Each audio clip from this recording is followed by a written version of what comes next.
It's Margaret interview coach, helping you get hired, promoted and paid more.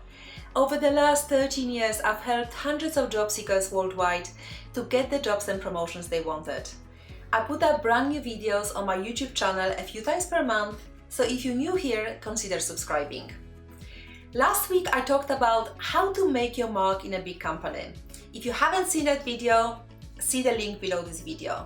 I talked about getting comfortable with self-promotion, not skipping the small talk, and raising your hand for opportunities outside of your team. Today, let me give you 3 more tips on how to make your mark in a big company. Firstly, speak up in meetings. Now, you don't want to speak just for the sake of being noticed, but if you have something valuable to say, do it.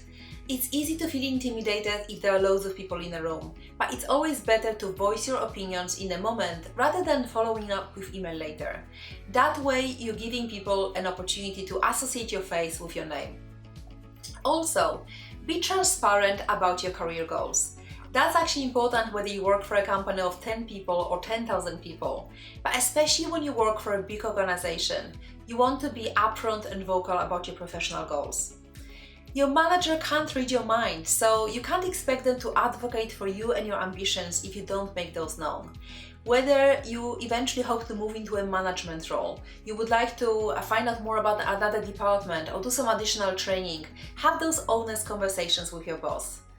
Being transparent about your goals also opens the door to other opportunities to make an impact at your company.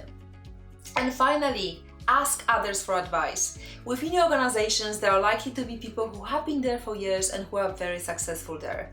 Why not ask them out for coffee and ask about the journey? Even if you don't walk away with a super detailed action plan, you will still have the benefit of forming connections and relationships outside of your team. When you are one of hundreds or even thousands of people at your company, it's easy to feel like a small fish in a big pond. However, if you follow these steps, you will slowly but surely develop some beneficial relationships along with some well-deserved name recognition for yourself. I hope that you found this video useful. If you liked it, feel free to share it and subscribe to my YouTube channel. Thank you very much for watching, and I will see you soon on another video. Bye for now.